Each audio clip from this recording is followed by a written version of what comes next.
In this problem, you have two options for how to solve it. You could do it the slow way, which is not the wrong way. I want to emphasize that does not mean you're going to get it wrong.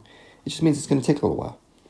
If you know what the cosine of 30, the cosine of 60, cosine of 90 degrees, and likewise for the sines are, you can take all of those and plug them in here, calculate what the result is, and then plug them all in here and compare the two and see which one of them matches. So you won't get it wrong that way. I mean, unless you make an algebra mistake, but it is a legit way to do it. There is a faster way that I want to show you how to do, which is knowing a couple special formulas for trigonometry. And I'll go over the cosine one first. Cosine of two angles added together is equal to the cosine of the first one times the cosine of the second one minus the sine of the first one times the sine of the second one. Okay? You can think of this as, and I'm going to listen to the words I'm saying here, cosines change silly sines. Okay, cosine changes silly sines. And what I mean by that, cosine changes the silly sign. For one thing, it tells you cos, cos, sine, sine.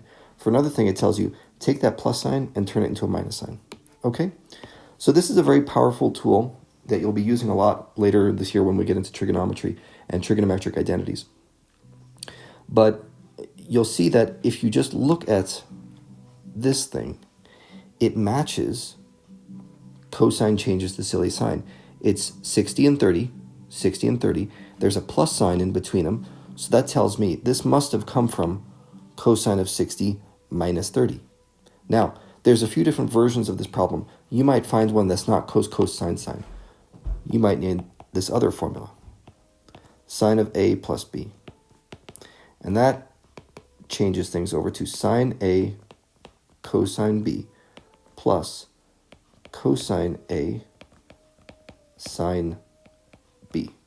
And there's a funny way to remember that one too. If you look at the first letters of these guys and think about what I'm about to say, it's sines can't change sines. So sine can't change sines. And what I mean by that is not only a reminder of sine, cos, cos, sine, but if you look at this plus or minus sign right there, it's going to stay. Whatever it starts at on the left, it stays that way in the formula on the right. So one way or another in this problem, you're going to find yourself using either cosine changes the silly signs or sines can't change sines to condense this formula right here into one of these other formulas. And that'll actually save you a lot of time compared to the slow way method.